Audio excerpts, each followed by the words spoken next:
accommodation for asylum seekers. The Council was aware of this plan and confirmed its agreement to a maximum of 138 residents for the hotel.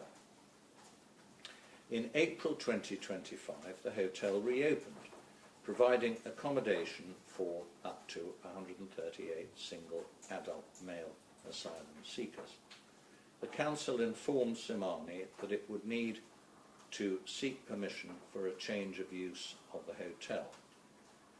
On 15 May 2025, Somani, having taken advice from the Home Office, informed the Council in writing that it would not be submitting a temporary application for a change of use. The Council did not reply. On 11th August, without any prior pre-action notice, either formal or informal, to Somani or the Home Office, the Council issued injunction proceedings against Somani under Section 187B of the 1990 Act to restrain the use of the hotel as a matter of planning control for accommodating asylum seekers. The Council also sought a temporary interim injunction pending trial. It sought a declaration that the current use of the hotel does not amount to use as a hotel, which is the permitted use of the premises for the purposes of planning control. The documents were formally served on Somani on 12th August. Since April 2025, 3 arrests have been made by the police in respect of individuals accommodated at the hotel, and criminal charges have been brought against the individuals. One incident is reported to have occurred on 8th July and involved alleged sexual assaults, incitement of a girl to engage in sexual activity, and harassment without violence. This has, unsurprisingly, attracted considerable interest in local and national media. Since July 2025, there have been largely continuous protests outside the hotel. The focus of the protests is that the hotel should no longer be used to house asylum seekers. Some of the protests have involved violent and disorderly incidents. As of 3rd August, the police reported that 25 people had been arrested in connection with offences at these protests, and 16 people had been charged with criminal offences. The application for an injunction under Section 187B of the Town and Country Planning Act 1990. The hearing of the Council's application for a temporary injunction was listed before the judge on Friday, 15th August 2025. By this time, the Home Office had received informal notice of the application, but was neither present nor represented at the hearing. The judge reserved his judgment in relation to the application for the temporary injunction until 2 p.m. on Tuesday, 19th August. On Monday, 18th August, the Government Legal Department issued an application for the Home Secretary to be joined as a party to the litigation. This application was considered by the judge on 19th August, prior to the delivery of his reserved judgment. The application was supported by Somani, but opposed by the Council. In a short oral judgment, the judge gave his reasons for refusing the Home Secretary's application for party status. In short, he concluded that it was not, quote, desirable, unquote, a term used in the civil procedure rules, for the Home Secretary to be a party to the litigation. The judge then went on to hand down his reserved judgment. In that judgment, he gave his reasons for granting the Council the temporary injunction. Under the terms of the injunction, Somani was restrained from using the hotel for accommodating asylum seekers, howsoever described, or for using the hotel otherwise than as a hotel. The upshot of the injunction is that all 138 asylum seekers currently resident at the hotel will need to be relocated by 12th September, pending the final hearing in October. The Home Secretary and Somani promptly issued applications for permission to appeal to this court. They were listed before us for hearing yesterday. Given the importance and urgency of the matter, we are giving judgment today. The Court of Appeal's decision on the Home Secretary's appeal relating to joinder as an intervener to the Council's application. The Court of Appeal grants the Home Secretary's application for permission to appeal against the decision dismissing her application for party status, and further grants the Home Secretary intervenor status in the litigation between the Council and Somani. The Home Secretary has clear statutory duties towards asylum seekers in this country under the Immigration and Asylum Act 1999. These include the duty to provide support to them and their dependents, and to prevent destitution among this cohort. Given these duties, in addition to her constitutional role relating to public safety, the Home Secretary is plainly directly affected by the issues in this case, and specifically by the grant or not of an injunction to restrain the provision of accommodation for the asylum seekers at the hotel. On an application for party status, the Court will consider whether, quote, it is desirable to add the new party so that the Court can resolve all the matters in dispute in the proceedings, unquote. Civil Procedure Rule 19.22. The judge failed to give this rule the wide interpretation it required, which led to his erroneous finding that the Home Secretary's application should be refused. He failed to have any adequate regard to the range of issues which would be likely to arise if the injunction were granted.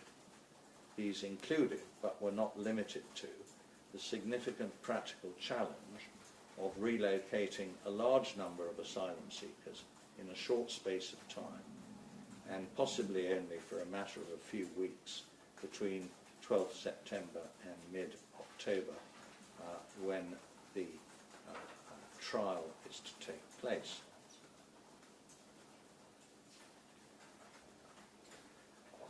If the Council's application were to fail at trial, the hotel would be permitted to continue to operate as it is at present. The judge denied himself the opportunity to consider the wider range of public interest factors which would be relevant to this application. These, in our view, rendered it more than just merely desirable that the Home Secretary be enabled to participate in the court process. The judge needed to put himself in a position to determine the application from the most informed perspective. The Home Office was in a strong position to provide evidence relevant to the disputes and issues before the court at this interim stage and at the final hearing. We were unpersuaded that it would be sufficient for the Home Office to provide evidence for Somani to file. The provision of key evidence by someone outside the litigation to someone within the litigation hardly meets the expectation of a right to be heard. Moreover, the judge appeared to apply a test of necessity the question of joinder, which placed the bar for joinder too high. While the judge was entitled to be concerned that the Home Office had applied very late for the Home Secretary to be made a party to the litigation, that did not, in our view, justify excluding her from the proceedings. We turn now to the substantive issue of whether an interim injunction should have been granted. This court takes as its starting point that an interlocutory injunction is a discretionary remedy. It is not open to this court to set aside the exercise of the judge's discretion simply because the three of us would have exercised it differently. It is our role to review that decision and only interfere with it if we identify a flaw or flaws in the judge's treatment of the question to be decided, such as an error of law, a gap in logic, or a failure to take account of some material factor which undermines the cogency of the conclusion. We conclude that the judge made a number of errors of principle which undermine his decision. The wider picture. The provision of accommodation for asylum seekers pursuant to the Home Secretary's statutory duty is a national issue requiring a structured response. Ad hoc interim injunction applications seeking closure of particular sites may each have some individual merit, but the judge's approach ignores the obvious consequence that closure of one site means that capacity needs to be identified elsewhere in the system and may incentivize local planning authorities who wish to remove asylum accommodation from their area to apply to the court urgently before capacity elsewhere in the system becomes exhausted. The potential cumulative impact of such ad hoc applications was a material consideration within the balance of convenience, but was not considered by the judge, perhaps because he did not have the advantage in reaching his decision of evidence and submissions from the Home Office. The arguments on behalf of the Home Secretary in this, the written arguments on behalf of the Home Secretary in this appeal included the contention that, quote, the relevant public interests in play are not equal, unquote, and that one aspect of this is that the Home Secretary's statutory duty is a manifestation of the UK's obligations under Article 3 of the European Convention on Human Rights. This point was not pursued in oral argument. Any argument in this particular context about a hierarchy of rights is, in our view, unattractive. The incentivisation of protests. We were told by counsel for Epping that the protests operated as a trigger for the application for the injunction. The fact of protests outside a building is not obviously a matter falling within planning control.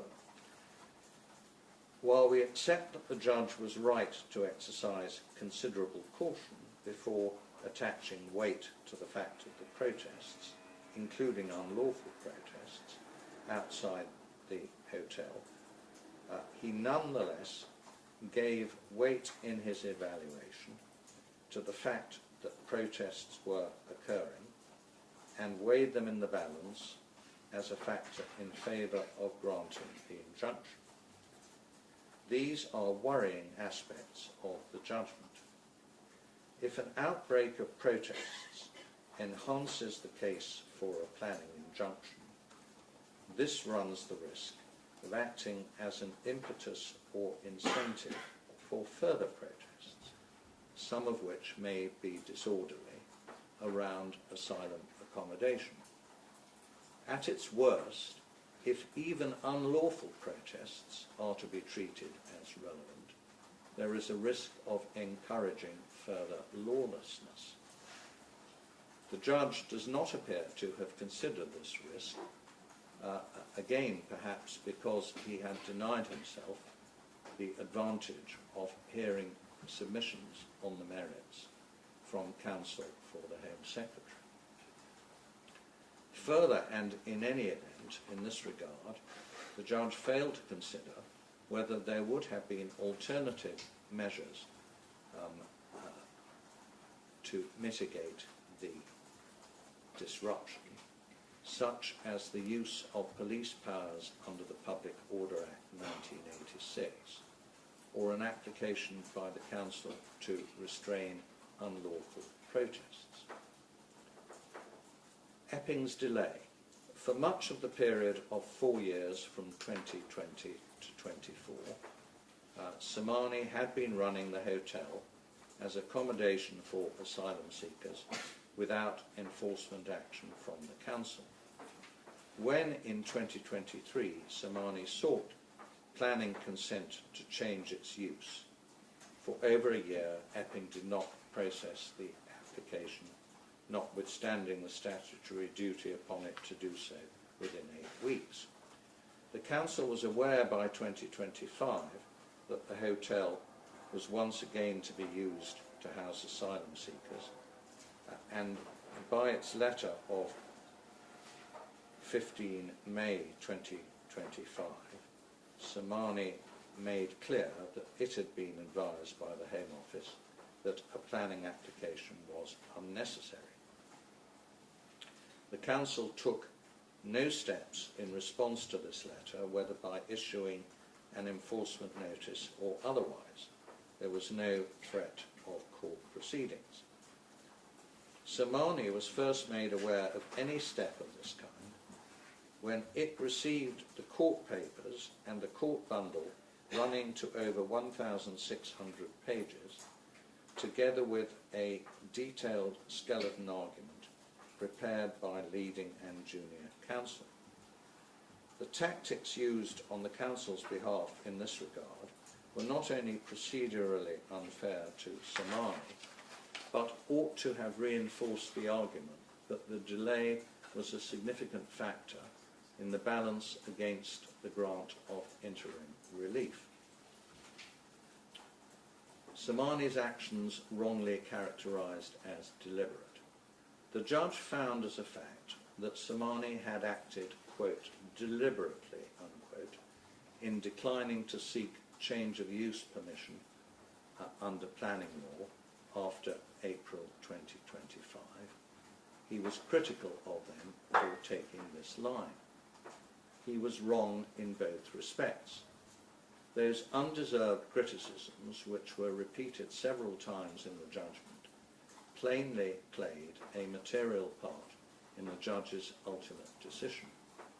If the Council had considered Somani to be in breach of planning laws, it could have taken enforcement measures provided for within the 1990 Act.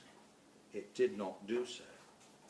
In short, the judge's exercise of discretion in this case was seriously flawed by his erroneous reliance on the, quote, deliberate breach, unquote, as a significant factor in favour of the grant of an interim injunction.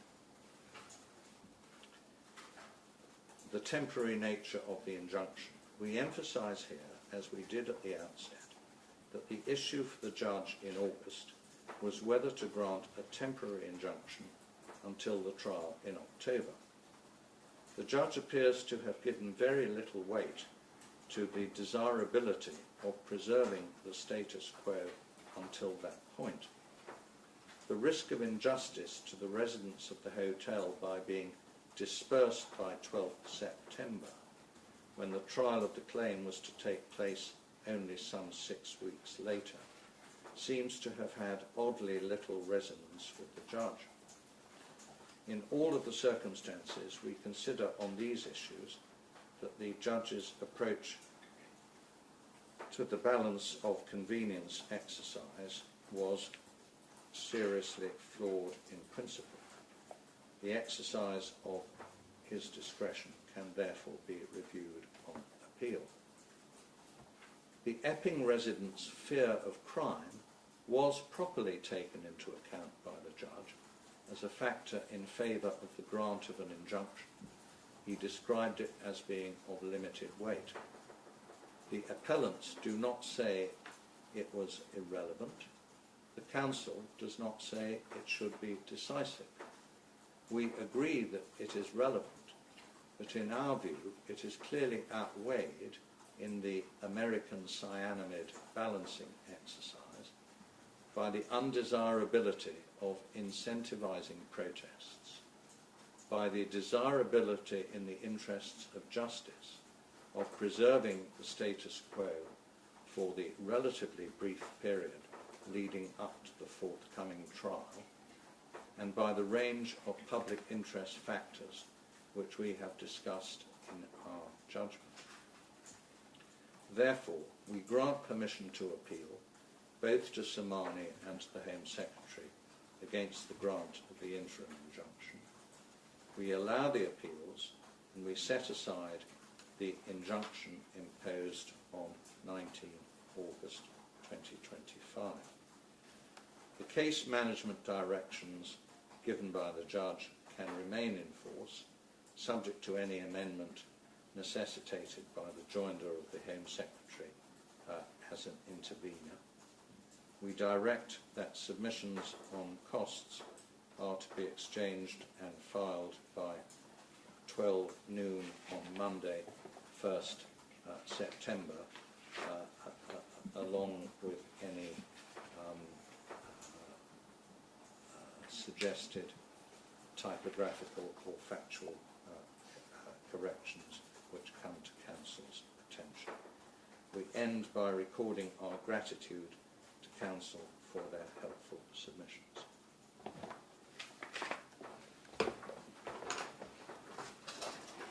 All rise at Babel.